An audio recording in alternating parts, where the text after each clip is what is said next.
Hey folks, Papa Boris here, playing some more leaders. We're up against Elj 95. And we have a really clunky draft board here with Assassin and Nemesis, so this is going to be all about the top decks. I do get the Wanderer, which is a strong character, not my favorite character, but decent. My opponent kind of is in the same situation I was in last game. At least he gets another draft after this, but he's going to probably take the Jailer here and then hope for something good to come off the top, because this ain't it.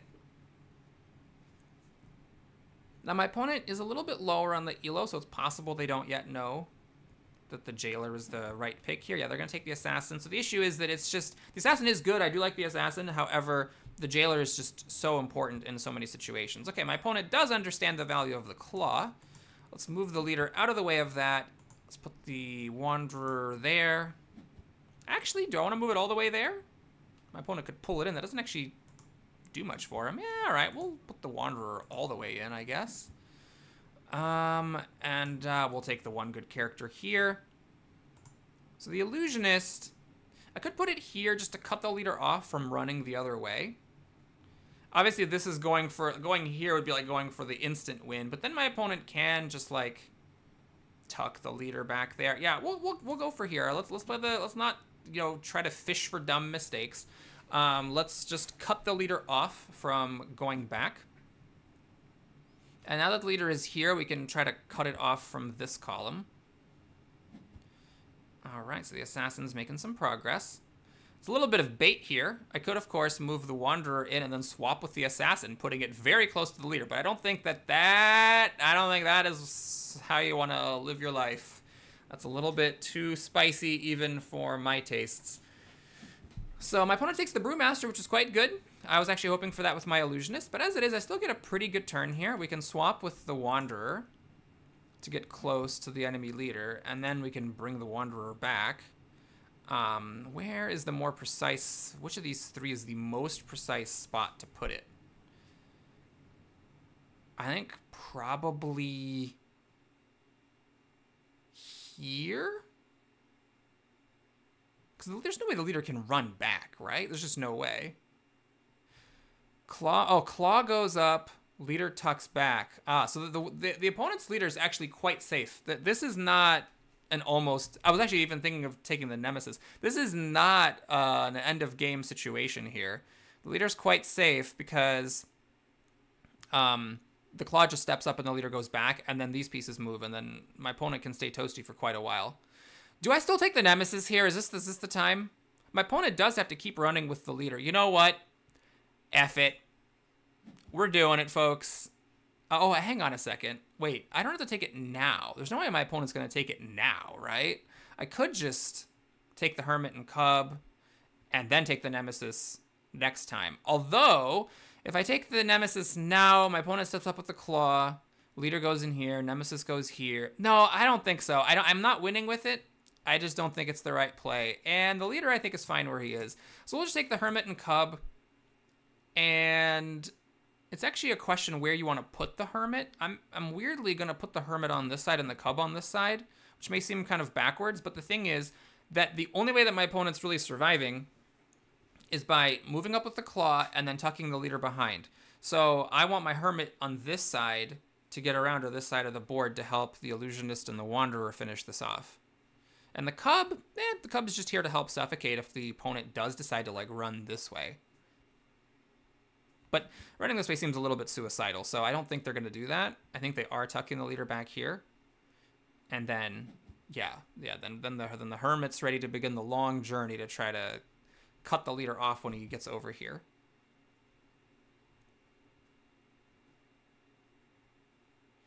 So this I don't think is... Wait, what is my opponent doing? Are they stepping up with the Brewmaster? Because that is fine. Oh, well, okay. It's not like losing or anything, but that is a little strange. I think it makes more sense to put the Brewmaster up and then like run the leader out the back, so to speak.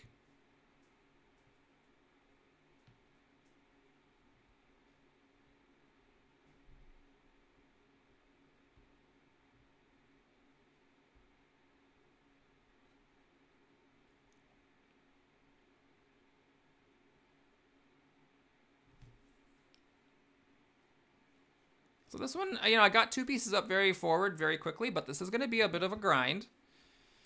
You know, I think if there was ever a time for an archer, this is that time. The question is, do I want to swing my illusionist over here and cut off the assassin? No, I think I'm fine with keeping things just like this. And just starting to bring the archer over.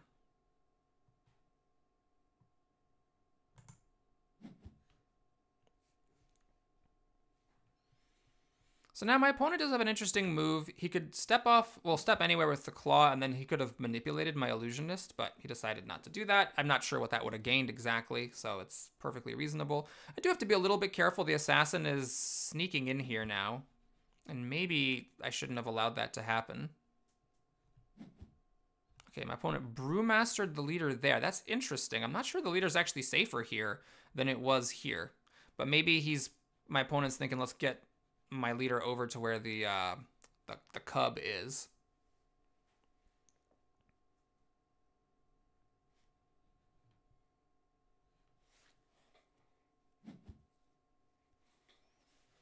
Okay, my opponent's having doubts about this line. I don't think my opponent loses or anything if they do that.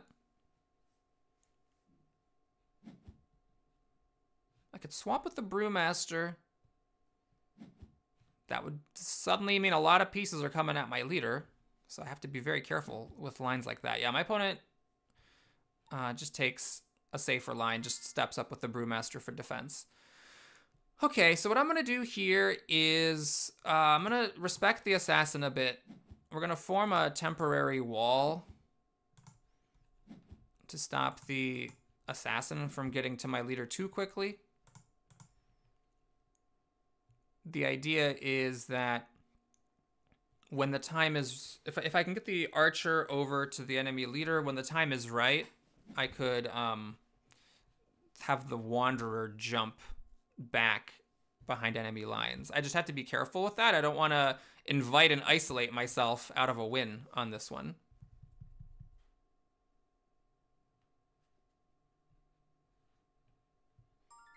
Alrighty, so we're gonna move up with the cub. And the hermit will start to make his way around. The archer plugs the hole. And I think everything else is fine. I'm not, like, I could move further away from the manipulator. You know what? I actually may want to consider using my leader to block the manipulator from, like, you know, destroying my formation here.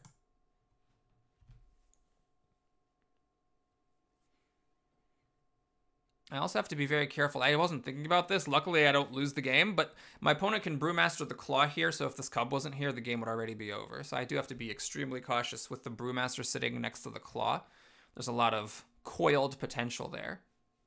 So notice, because the manipulator's over here, behind enemy lines, right near my leader, it's letting my hermit sneak through. Now you might say, well, hold on, Boris, how's your hermit being there any different from the manipulator being there? And that's fair. But the idea is that the hermit maybe has some potential with the archer. So I could, like, slide my line down. The only problem is that if I do slide my line down to keep the assassin cut off, the manipulator can potentially start to do some shenanigans. Like, if I move my leader, then the manipulator could manipulate the cub, and then I lose the game. Do I want to move the cub? Well, the cub doesn't really accomplish anything. I think I'm going to move the hermit.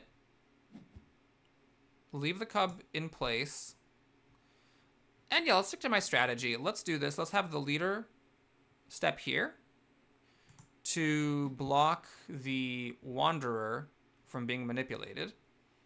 And then the question is, do I want to move the archer? That would allow the assassin to sneak through. I don't think there's a rush. I might as well let the hermit get as close as possible and then pull the archer in.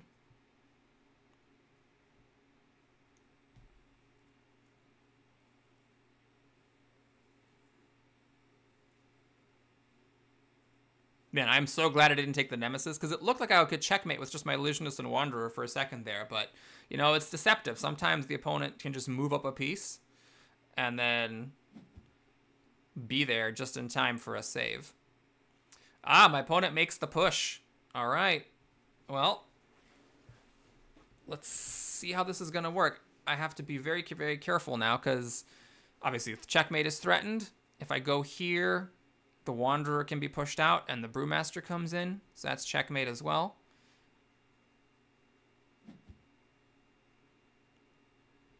My Archer's not doing a whole lot, it must be noted. Interesting move here. That does let my Wanderer come in, so this is very aggressive, putting in the Wanderer like this. I think it's the move, though. Okay, I have to actually calculate this, because if I'm wrong, then I do just lose the game. Yeah, I almost lost the game, because if I put the leader here, then the manipulator steps down and the claw pulls up for checkmate. I could, of course, block the claw, but if I block the claw with the cub, put the Wanderer here, put the Illusionist here, put the Archer here, then what happens is that, it's hard to imagine. No, it's okay. I can't put the leader here and move the Archer, because the Brewmaster could give the Assassin a kick and win. Man, I have to really carefully think about this, though, because if I'm wrong, I do just lose. If I'm wrong either about having checkmate next turn, or I'm wrong... Yeah, I am wrong, because, okay, so if I put my leader here, and I put the cub here, then the manipulator, and I slide all these up, the manipulator can move the Illusionist out of the way, like there. And then the claw can pull the Archer up, and then the Brewmaster gives the Assassin a kick, and then I lose. Okay, so what this means is that to survive, either I have to put the cub here, or I need to move my leader here. And I think moving the leader here makes the most sense. No. Oh my god, did I just lose the game? Maybe I did lose the game. Because if I go here, then the manipulator can move my Wanderer. Unless I put the Wanderer here, and I pull the cub here. No, but then the claw can pull off the cub. Oh, this is a really interesting pincer maneuver we got going on. I put my leader here, and... oh, man. I wish I'd put my Hermit here at the very beginning. Of course, then my leader would have been moving this way.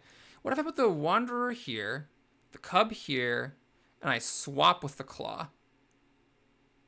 No, because then the Brewmaster gives too many options.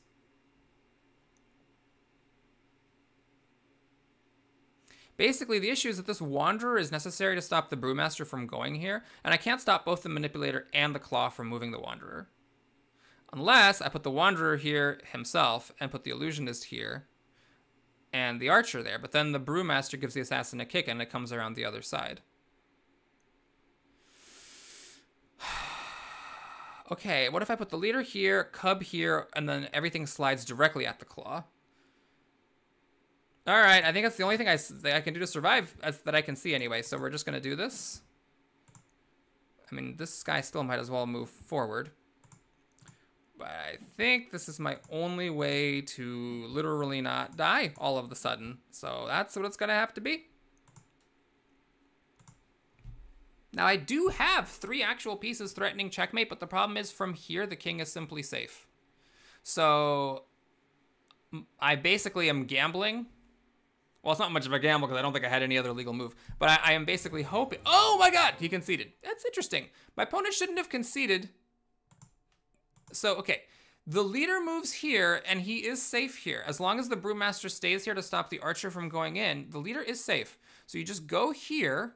you kick the Assassin with your Brewmaster, have the Assassin come in here.